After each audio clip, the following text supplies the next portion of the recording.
Thank you so much for tuning in. My name is Danny, and this is the Common Rule Podcast. And I hope you guys are doing well. Hope you guys are out there healthy and happy and doing your thing.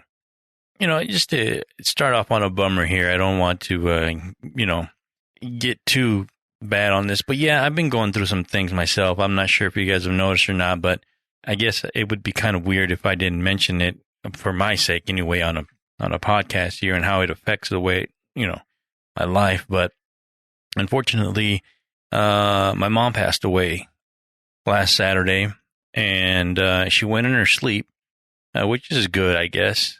I don't know the entire details of it just yet, but that's what I've been going through. I've been processing that, and it just, you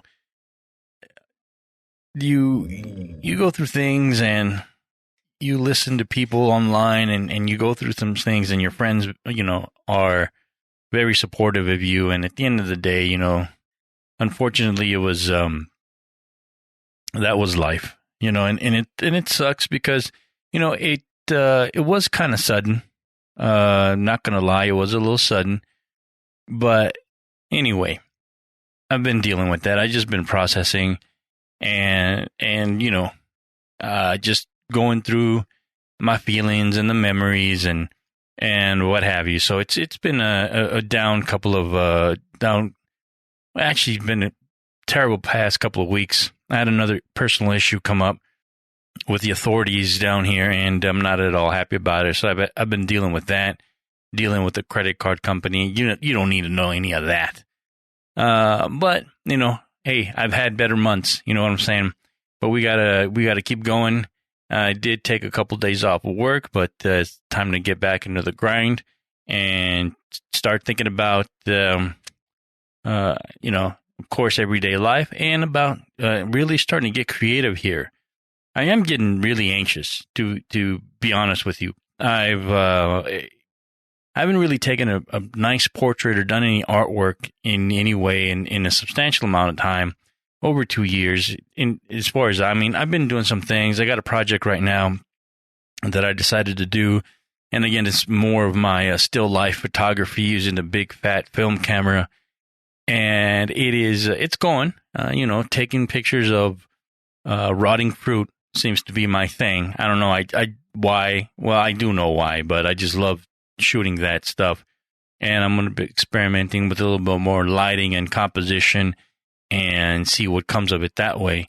Technology-wise, though, it's kind of weird. So I have, for the longest time, I have an old computer that I had hooked up to an old scanner. And unfortunately, that scanner doesn't really, for lack of a better term, it can't talk to newer computers. There's something in that old computer. There's a great relationship that old computer and that old scanner had that was fucking adorable, and they would talk to each other, but they're getting old, and life goes on, as the theme of this podcast seems to be. And, they're old, and they just don't talk to each other as much as they should anymore, and I got to find another way to scan my film, in other words. It's a process that I try to keep alive for as long as I could, but it's an antiquated way of scanning a film or digitizing film, because I'm not going to be scanning it anymore. I'm actually, for those of you who may not know, basically I'm going to take pictures of the negatives and use those and process those on the computer as you would a regular picture. Simpler process, and it's probably better. But I now have to go through the whole thing of setting that up, which is getting a new equipment, and it's better for me to get new photographic equipment to do that process than it is to buy a scanner that I would be happy with to do that. So I'm in the process of that right now, and it's kind of tedious, and along with a couple other things, to where essentially I'm not going to be going around and driving for about the next couple of weeks at least. I've been kind of isolated in the West Wing for a little while, and I'm probably going to be here for a little while longer doing my thing and being a super hermit. But with that, I'm not sure if I mentioned this on the last episode, but I am still a little anxious as far as wanting to go out. I do want to go see shows. Some of you may know that's my thing. I want to go see shows. I want to go photograph shows. I want to do, what I love to do. And it's been kind of hard. I'm not sure if I mentioned in the last episode, but I'll mention it again, where when there was that spike of the COVID, my friend and I, we actually came to an agreement and said, you know what, I'm not really feeling it right now, so I'm not going to go out and, try to get sick with a bunch of people out there. And it's unfortunate because it's somebody that I wanted to see for a long time. Actually, it was a doubleheader, man. It was Black Joe Lewis and the Honey Bears and Cedric Burnside. And at the last minute, we made an audible and decided not to go.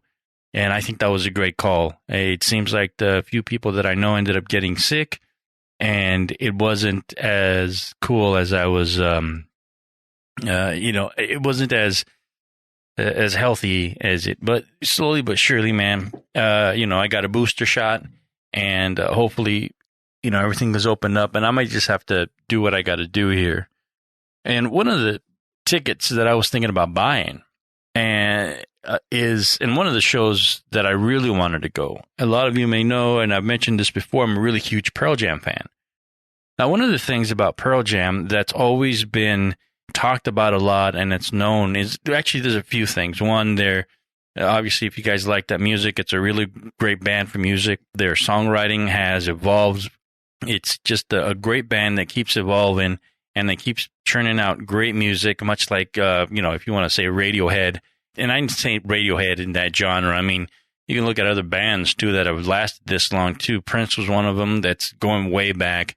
May he rest in peace, but he was always making new music. Mary J. Blige seems to always be churning out new stuff. I mean, it's hard to find these other bands that, at least from my heyday in the 80s and 90s, that are still together and still doing a bunch of shit. Whether it's life that hits you, whether they're not together, like maybe the Beastie Boys, or those probably a band that would have kept making music no matter how old they got, or just bands that just disbanded, that just you can't keep it together, or for whatever reason aren't doing it. The Pearl Jams, they're known for, obviously in my case, good music. That's subjective, but they're also known for being very philanthropic. Is that the word right? Philanthropic? We'll look it up later. They give a lot of money to charity. Whatever cause that they happen to be on board, they're known for being very charitable and donating to a lot of causes and not being completely rock stars in that aspect.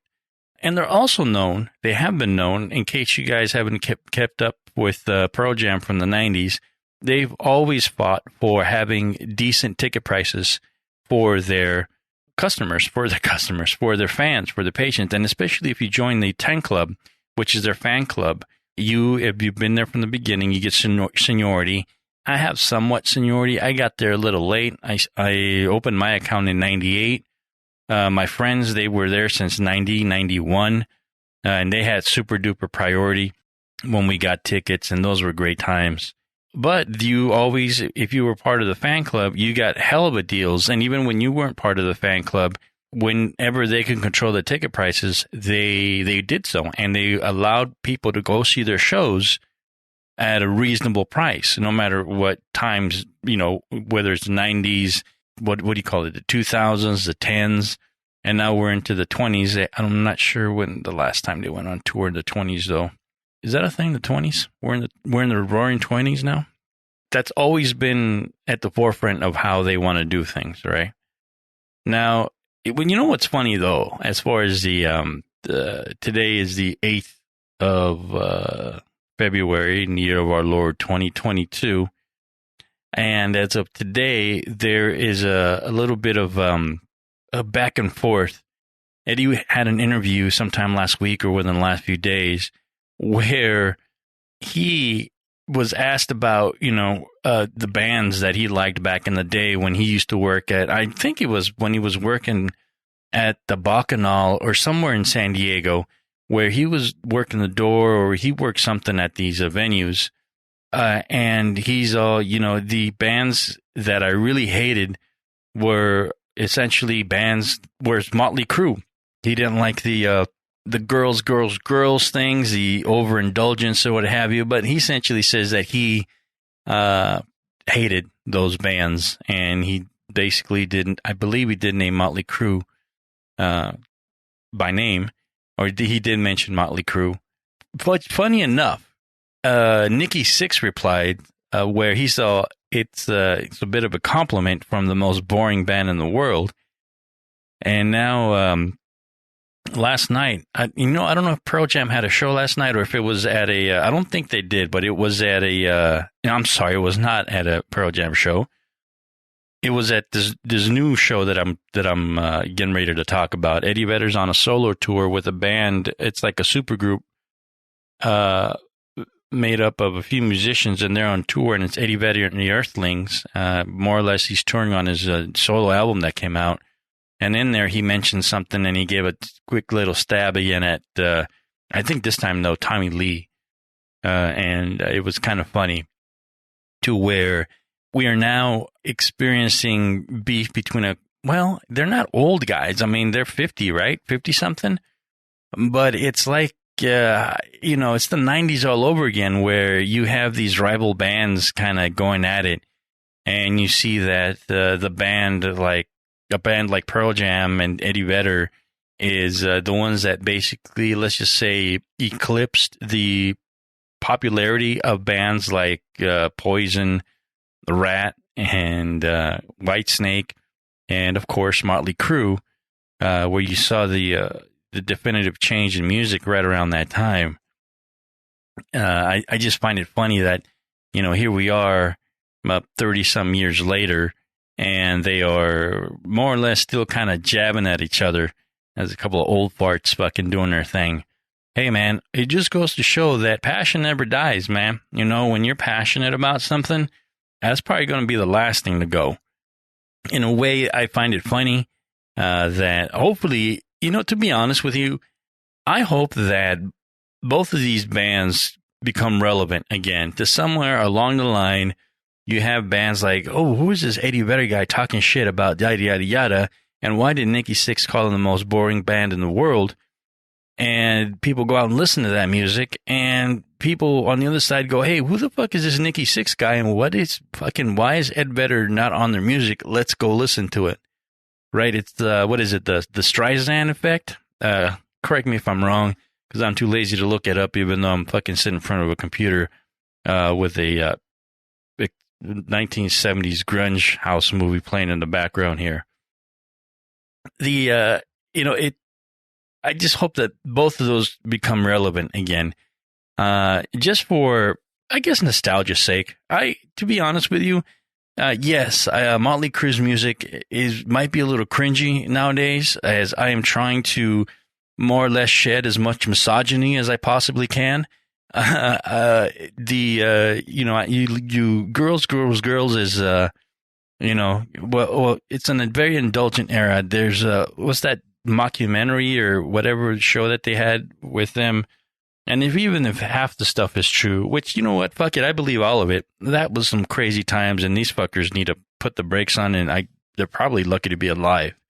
Anyway, which is the exact opposite of a band like Pearl Jam, who were not necessarily straight edge, but were definitely not about any of that stuff. But I wanted to talk about Eddie Vedder and his tour with the Earthlings and his release. And while, I'm not into necessarily, and I've said this before, I'm not into, I don't want to talk to you about the business side of doing artwork, but I do want to talk about as far as offering your services to somebody and not being taken advantage of. And I've sort of spoke on that before, to where you definitely have a talent. You have, and some of us have worked really hard to hone our skills in order to maybe not be not be the best in the world, but be the best we can be, and have our own voice in whatever creative avenue and venue we want to take. We've all worked really hard to be able to be unique and be able to be ourselves And that's a matter of learning and a matter of doing the work. And I think most of us listening to this podcast probably are in that same boat or on that same, in that same boat and with the same mindset to where we are always trying to better ourselves and not necessarily be the best in whatever it is that you're doing. The issue with this, of course, is now when people want to buy your stuff, right? And some of us are in a situation where we don't know what to charge, or people actually straight up want to take advantage of us and not give us what it's really worth. And, we'll get in. I've talked about that before between friends and people and who supports you the most and, all that jazz. But I think at the end of the day, some of us let's just talk about me personally here so that maybe it'll hit something that it'll resonate with you somehow. I've mentioned before here, I hate shooting weddings. I really do. I think I think the wedding photography business is a scam. I think it's bullshit. And there's very little artwork and very little personal let's just say interpretation of what documenting a wedding and taking portraits of people in what's possibly one of the greatest days of their lives. And what we have, unfortunately, is a sort of cookie cutter approach to everything. And unfortunately, there are a lot of people that are charging way too much money for talent they don't have just based on business, and they have a very business-minded way of doing it. Now, the problem isn't necessarily that, oh shit, they're taking money away from me or anything like that. I don't have that's not the argument I'm making. These people are very good I would say that they're better at making money than they are at being an artist and being creative. That is a statement, an absolute statement I can make.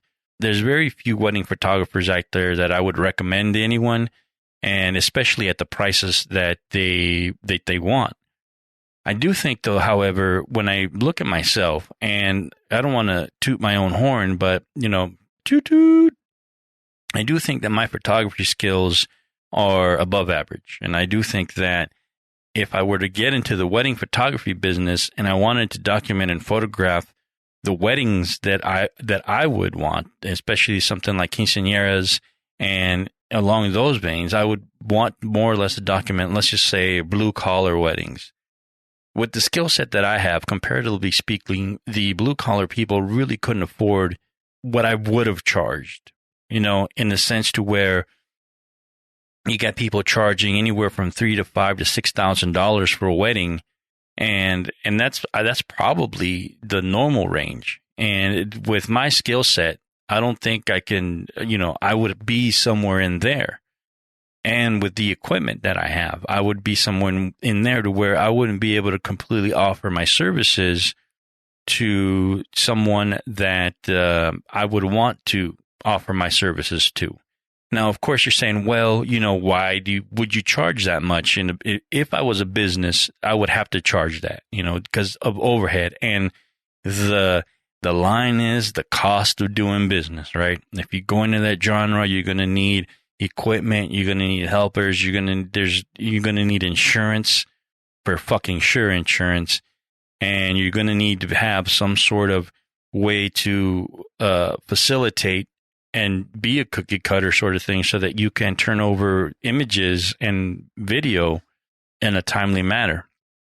And unfortunately, if you want to do that, that costs money, as opposed to me using, let's just say, relatively inexpensive equipment and being able to document a wedding and give the people not what they want, but what they need. And that's the other issue, too, is that people come at you and they go, hey, I want this, this, this, and this. And I'm like, well, that's going to be $4,000.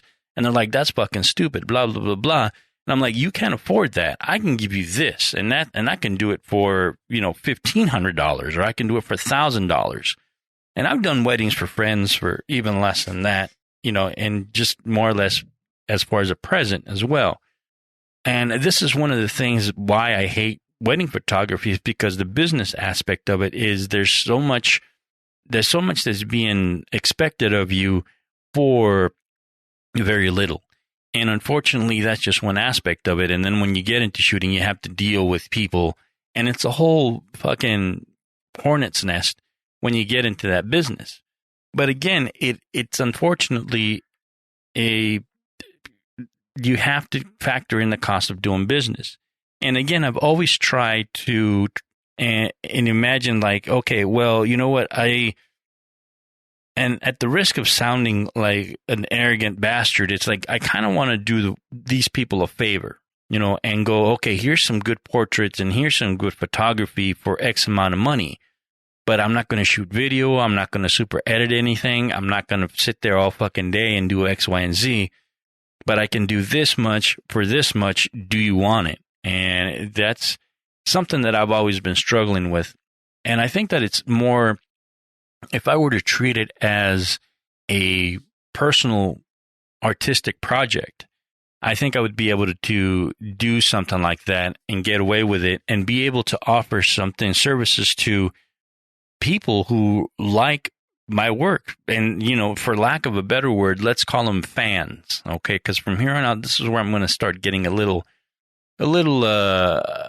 you know, aggressive, let's just say, to one of the singers of one of my favorite bands. All right. I saw Anti-Mask, and Anti-Mask is this band it's a collaborative from a couple of bands. It's basically a mixture of Mars Volta. Well, I hate to say Blink 182, but the drummer, the version I saw had Blink 182 on there, and the bassist is from, originally on the record it's Flea, but it ended up being, man, I want to say the cat from At the Drive-In, but you guys are probably not 100% sure on that. But these guys went on, and I saw them at a reasonable sized club, something that I saw them at the Crystal Ballroom in Phoenix, Arizona, which maybe holds 500 people at the most. I think it's twice the size of the Casbah at most, maybe 2.5 times. It's a great venue, great sound, nice stage. I've seen a handful of shows there, and I've never been disappointed. It's a great place. It's a great venue. Now, these cats went on stage, and this is something that I hadn't seen in anything other than local bands playing your local bars. They went on stage. They had one bass, one guitars, obviously just one set of drums, and drummers don't switch out their kits too much unless it's broke. And the singer had the microphone. That's basically it. They weren't out switching guitars. They weren't out there with 1,010 tunings for their music. They went out and they rocked, and it's genuinely one of the best shows I've ever seen. It was in your face, rock and roll, very well done, and very exciting. And that was it. They had, I think, one encore. Thank you, good night, I'm out of there. And they fucking rocked and melted faces. It was amazing. The other band, let's just say Pearl Jam, when you go up on stage, or when they put on a show, they have endless amount of guitars. They have basically everyone, actually the two guitar players, Matt or Mike and Stone, and Jeff, the bass player, they all switch out instruments pretty much every song. And Ed Vedder, whenever he plays his guitar, he also has one or two different guitars as well. But the other two guys, every song, they have different tunings, they have different sounds, they have different, amps. They have a ton of amps. And it is really impressive as far as the amount of equipment that they need or that they use to put on this show. The other thing I came across with the other day was this fucking that guitar player John. Oh shit, man! I just took a brain fart here. John Mayer, right? Is that his fucking name? Yeah, that guy, John Mayer. Now, when he fancies himself a really good guitar player, and you know what? He's pretty good. He's a good guitar player. I don't know about songwriter or anything like that. I've never been into his music, but a lot of people like him. So this John Mayer guy, he loves his guitar and he loves very vintage equipment. what he does is when you go up on stage, and I don't know the true price line on this, but he's got a super fucking fancy amplifier that costs $100,000 depending on who you ask and what it's done. But it's super vintage, blah, blah, blah, this, that, and the other. And it probably costs more now that he's the guy playing it, right? You can buy a regular standard Strat from the 60s if Eric Clapton or Jimi Hendrix playing them. It's $1 million instrument, right? So this guy is buying an amp and it breaks. It breaks on stage and he doesn't have a backup. It's not, he doesn't have a backup readily available to switch out. He has, for whatever reason, he's sitting there fucking with the amp. And I'm like, why don't you just fucking switch it? You know, turn on your AB switch or what have you and play another. No, he doesn't.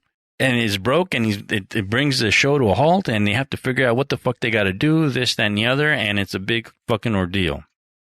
If you guys know, like AC/DC, they have a mountain of fucking Marshalls, stacks of all kinds of amps. It's ridiculous. Back in the day, one of the things that I've seen that was also kind of ridiculous is, and this happens with a bunch of other bands as well, but Ted Nugent had this crazy wall of amps back in the day, and I'm like, man, is that necessary? And, you know, the problem with this is that, you know, it's a business. And the problem with having all those amps and all those guitars and all these fancy fucking amplifiers on stage, the problem is cost. And all that cost is transferred over to us, the fans. When we go, they have to fucking pay people to put those up, put those down, transport them. The logistics is just fucking crazy. And I guarantee you that most of us wouldn't even, one, care what they're fucking using, and two, could even tell the difference if they're using an amp, a Vox, or just logging straight into the PA system. That might go over some people's heads, but there's got to be a line where you don't need all that shit. You can get, in this day and age, you can get away with the most basic of instrumentation to make a point. It's really just, again, it's really ridiculous. I know you want a show. I know you want this, but right now, what we're doing is we're living through some crazy times. And when you are someone like Eddie Vedder and have songs like The Haves and The Haves Nots and are always talking about anti-corporation and anti-rich and always talking about basically the economics of the people, and then you expect someone like me, who actually has been a 10 Club member for the longest time, gets first dibs and want to pay $200 for a fucking ticket to go see Eddie Vedder? You got to be fucking kidding me, man. Why? What could possibly be the point to having, why are we charging so much to see a show in this day and age? And especially in the times when that's people's rent. That's a third or a quarter of people's rent nowadays, man, if not half. And it's really ridiculous to me how that sort of cost is, they can't go on tour without charging that much. And my question is, should they even go on tour? You know, what is it that they can do in order to, let's just say, put on a show? Because evidently that's what they want to do, right? We all want to create art. We all want to, you know, express ourselves. But at what cost? And how much of that cost are we going to have the fans pay for it? And unfortunately, you know, somebody like Eddie Vedder is still going to sell out. And the thing is this, that, you know, secretly, I'm going to be an asshole, and I hope he doesn't. I hope that there's a struggle to sell these tickets, and I hope that there's evidence to see that what he's asking for, the price that he's asking for, this is absolutely ridiculous. And, you know, one could argue that, you know, he's not asking for it, this, that, and the other. Well, if that's the point, he's supposed to be, you know, it's different if Motley Crue goes out, someone who never gave a fuck about anything, never gave to charity. It's one thing if they said, you know what, we are going to charge $500 a ticket. We don't give a shit if you show up or not. We're just going to put on the regular Motley Crue show, and that's that. That's different than someone like Ed Vedder and Pearl Jam, who continually speak out about the inequities and the tyrannies of evil men. right? And you sit there and you wonder, okay, why are you charging me $200 for this? You know, it's disappointing to say the least. You know, you want to definitely see the show happen, but at one point you do have to ask yourself, is this the right time to do this? There have been people that haven't been going to work that are struggling to do this thing, and they want to go see your show, and they probably will risk and make bad financial decisions just because, you know, hey, when's the next time that Ed Vedder's ever going to do this? I mean, I've seen Ed Vedder do solo shows before, and they're fucking amazing. They are. The guy, he's Eddie Vedder. He does what he does. But I think it's very reckless and irresponsible for him to charge for his services. You know, while they might be worth what they are, most of us can't really afford that. And yeah, it's, you know, it's a bitter pill to swallow that, you know, I can't go see Eddie Vedder because I don't, it's not that, technically, can I afford it? Yeah. Technically, the answer is yes. The problem is do I want to? And here's the thing, that's money that I can invest into my own art, into my own projects. I can buy more film. Shit, I'm almost halfway there to, or a third of the way there to a new camera, you know, and it's really a decision that we have to make. And I'm just sitting here again thinking about myself and what I would do in order to try to provide services to someone and not break the bank, but at the same time not be taken advantage of and still be able to, let's be honest, turn a profit. And it really is keeping it simple, stupid. It really is. I'm not going to lug around 100 million cameras, the equivalent of guitars.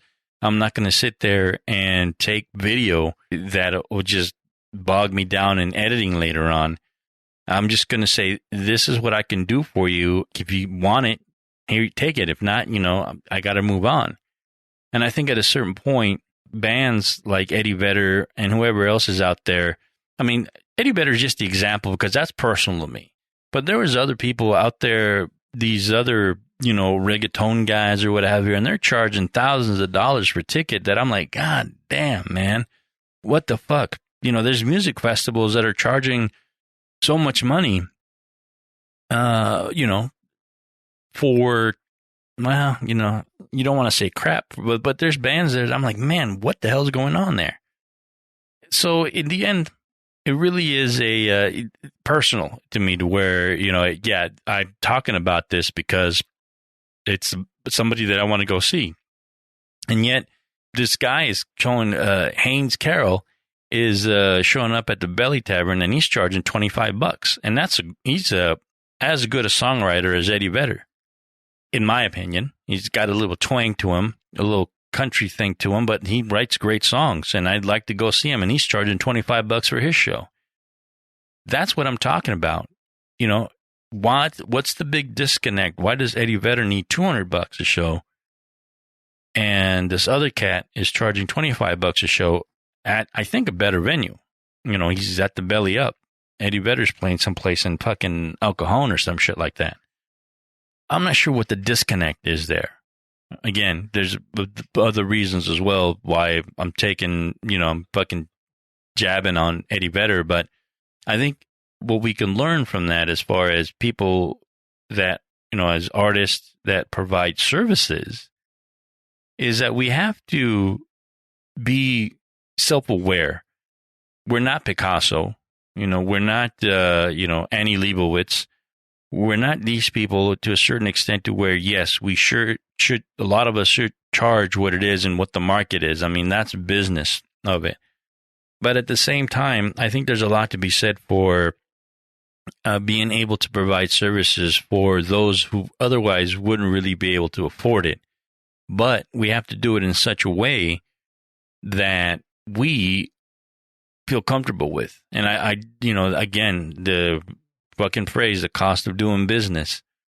And we do have to figure out what our wheelhouse is in that sense. But at the same time, not trying to gouge and try to make $1 million and be rich every single time we go out and provide services to someone.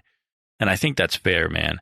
I really do. I do think that I'm not here to tell you what you should charge for whatever services that you have, but I do wish that it was reasonable. And I do wish that, someone like me be able to ask for your services, whether you're a rock show or a painter or, a music recorder, if you will, an engineer, while you definitely want to be compensated for your time. At the same, hey, even like a mechanic, I got a mechanic coming the other day, and for what he's going to do, he has charged me a very reasonable price. And according to the little research that I've done, he comes highly recommended. Yeah, I met him today. He seems like a cool cat. He looked at my situation, and it's going to be very reasonable, as opposed to the other guy over here in the corner who's running a shop, who's fucking basically, let's just say, corporate, wants way too much money. And from the recommendations and the people that I've come across, they don't really do good work, which sounds very familiar, So anyway, that's just what I wanted to throw out there as someone who fancies himself an artist, a creative person, about charging services, and also a big, huge fan of music. And the disappointment that it might cause to someone who would very much want to go see you play, buy a piece of artwork, somehow hire you for your services, and just flat out not being able to afford you based on the fact that, financials, obviously, but that maybe some of us look at our stuff and being overpriced. Our services are being overpriced.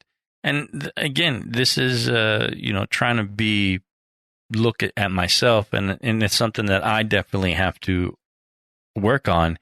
And, again, I don't want to shoot weddings because I fucking hate weddings, but at the same time, the people need a wedding photographer. The people need someone to document their lives in a certain way, in a certain quality that otherwise probably, wouldn't happen. At the end of the day, we can snowball from there and go, okay, well, if you start there, people start recommending you, and it's word of mouth and this, that, and the other. But that's for something else. That's for however you see your business going, And at the end of the day, I think that we think of our work as business second, and creative, expressing ourselves as first. Anyway, that's all I have to say on that. And I'll keep you posted on whether or not I actually shell out fucking $200 to go see Eddie Vedder. But at the moment, fuck that. I noted the other day that I don't even know if Jimi Hendrix was alive and I had to pay $200 for that, I'm not sure I'd go. And you guys know how I feel about Jimi Hendrix. And Prince. Prince, I love Prince. I don't think I'd pay $200 to go see Prince. I did pass up on Prince. The only time I had an opportunity to see Prince, where he came and played at a cool venue in Phoenix, he wanted something like $375 to go see him pay. I can't. I just can't, man. Anyway, that's my rant and rave for the day. Hope you guys stay healthy, be good. I will talk to you soon, and enjoy your youth.